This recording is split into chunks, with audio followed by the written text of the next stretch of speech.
우리가 재난 영화를 보면 밧줄에 매달린 산악에서 재난을 당한 사람들의 모습을 종종 볼 수 있죠.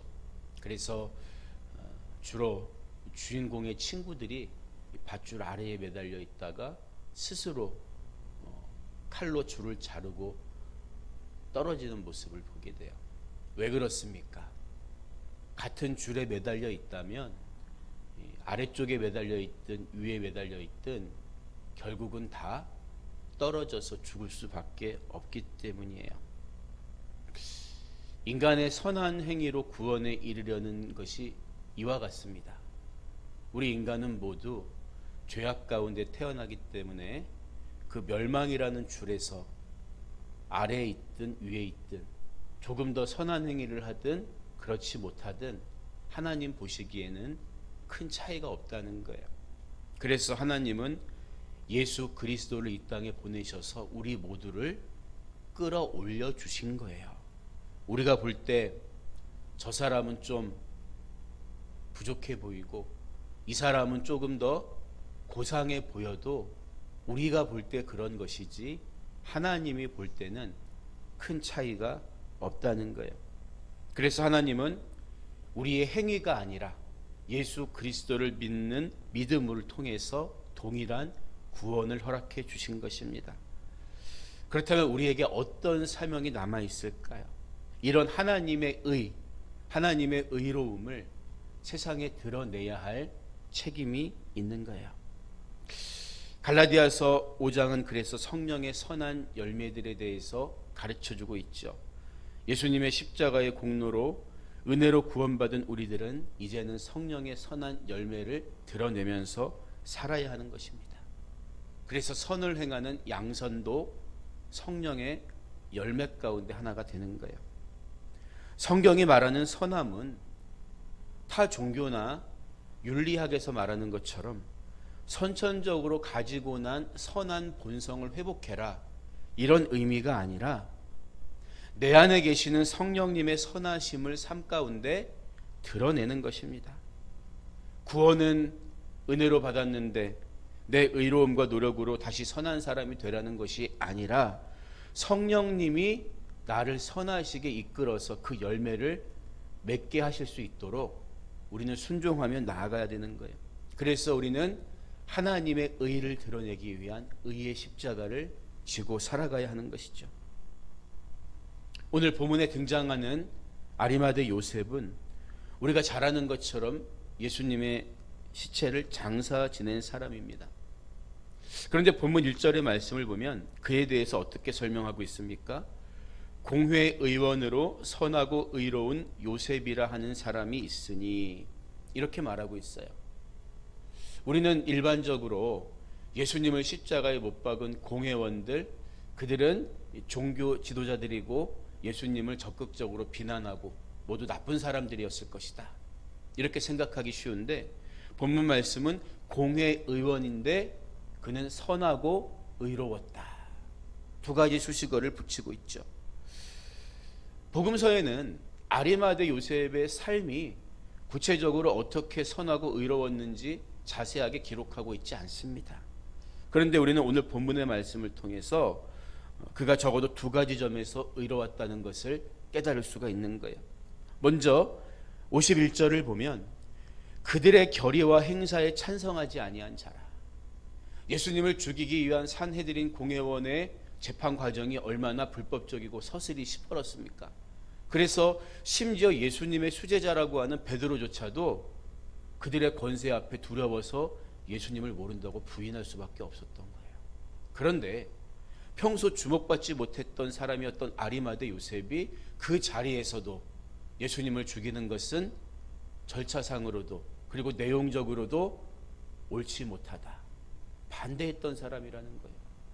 모두가 다 그 길을 걸어가고 있을 때 아니라고 말했던 그 아리마대 요셉의 성품을 가리켜서 오늘 본문은 선하고 의로웠다고 이야기하는 거예요.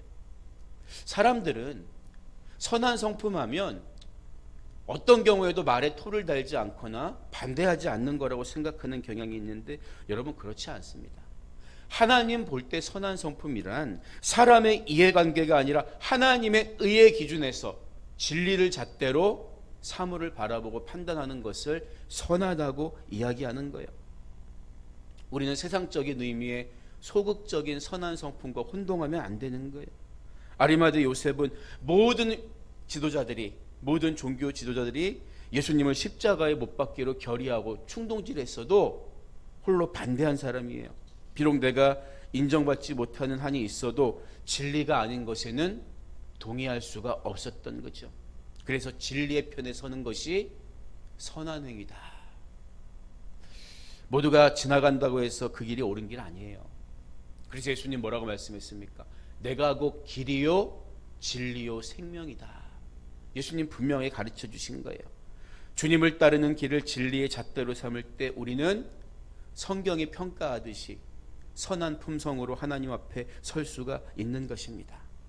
두 번째로 본문은 아리마대 요셉을 가리켜서 하나님의 나라를 기다리는 자라 이렇게 이야기하고 있어요. 의롭고 선한 열매는 하나님의 나라를 기다리는 사람들의 삶 속에 나타납니다. 왜 그럴까요? 하나님의 나라를 기다린다는 사람은 이 세상의 삶이 그냥 지나갈 순례자의 삶이라는 것을 알고 있다는 거예요. 그렇기 때문에 이 세상의 삶 속에서도 얼마든지 집착하거나 거기에 골몰해서 사람들을 미워하고 의롭지 못한 일을 저지르는 게 아니라 이거 그냥 아무것도 아니야. 이 마음으로 더욱더 선하고 의로운 삶을 당당하게 살 수 있는 거죠. 여러분, 우리가 천국의 소망을 가져야 되는 이유가 여기 있어요. 아무리 믿음이 좋은 사람도 천국의 소망을 잃어버리면 모든 시선과 생각이 이 땅의 것으로 돌려지게 되고 그래서 의로운 삶을 살기가 더 어려워지는 거예요. 하지만 하나님의 나라를 기다렸던 아리마대 요셉은 모두가 눈치 보고 있을 때 죄인의 신분으로 죽인 예수님의 시체를 달라고 당당하게 요구할 수 있었던 거죠.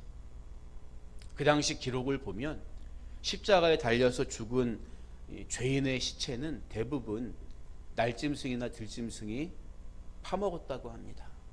다 뜯어먹은 거예요. 마지막까지. 감히 반역죄로 죽은 십자가형을 당한 그 죄인의 가족들은 그 시체를 거두지 못했어요. 똑같이 처벌받을까 두려워서. 근데 아리마대 요셉은 두려울 게 없어요.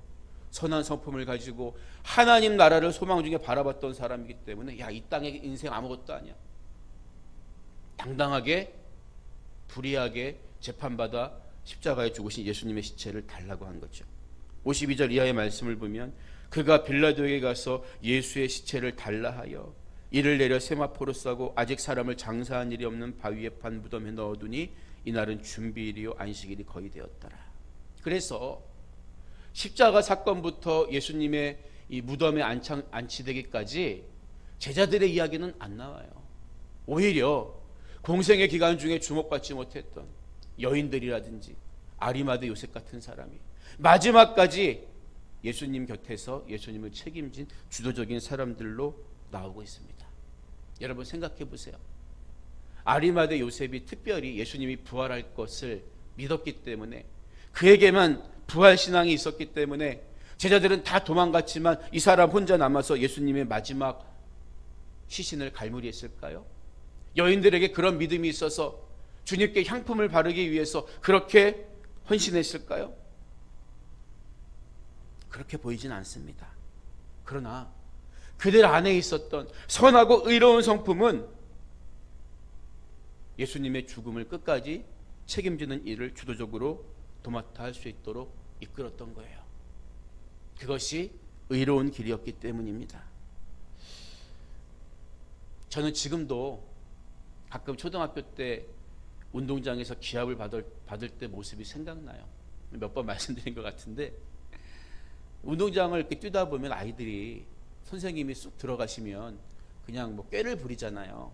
근데 저는 그날따라 끝까지 묵묵히 운동장을 돌았던 기억이 있어요. 근데 나중에 선생님이 오셔가지고 그 말씀하시는 거예요. 내가 다 보고 있었어 이놈들아. 그 말을 듣는 순간 너무 위안이 되는 거죠. 여러분 어쩌면 부활하신 주님을 봤을 때 아리마대 요셉의 심정이 이렇지 않았을까요? 모두가 십자가의 반역죄로 못 박혀 죽은 예수의 시신을 돌아보지 않고 갈무리하려고 하지 않았을 때 주님, 그래도 저는 주님을 끝까지 책임지려고 몸부림쳤습니다. 아무리 사람들이 비난하고 위협이 있을지라도 나는 그것이 의로운 길이기에 끝까지 걸어갔는데 주님이 이렇게 부활하셔서 나타나시니까 너무 반갑습니다. 이런 마음 아니었을까요? 여러분은 혹시 예수님 때문에 행복을 찾으십니까? 아니면 예수님 때문에 손해를 보거나 예수님 때문에 손가락질을 받아본 경험이 있습니까? 만약에 그렇다면 어쩌면 제대로 예수 믿고 있는 건지 몰라요. 예수 믿어도 전혀 핍박받지 않고 예수 믿어도 전혀 문제가 없다면 어쩌면 우리는 너무 안일하게 예수님을 믿고 있는 것인지도 모릅니다. 우리는 오늘 아리마대 요셉처럼 의의 십자가를 져야 합니다. 예수 때문에 손해도 보고 예수 때문에 핍박받는 만큼 부활의 주님 앞에 섰을 때 기쁨은 비교할 수가 없는 거예요. 비록 현실은 세상의 물질로, 건강으로 우리를 힘들게 하고 하늘 소망을 빼앗아가기 위해서 우리를 시험하지만 선한 사람 아리마대 요셉처럼 주님 앞에 다시 서는 날, 주님, 힘들고 어렵지만 제가 끝까지 제게 주신 의의 십자가 내려놓지 않고 여기까지 왔습니다. 이렇게 고백할 수 있는 자부심과 긍지가 저와 여러분에게 잃어버려지지 않기를 주님의 이름으로 간절히 축복합니다.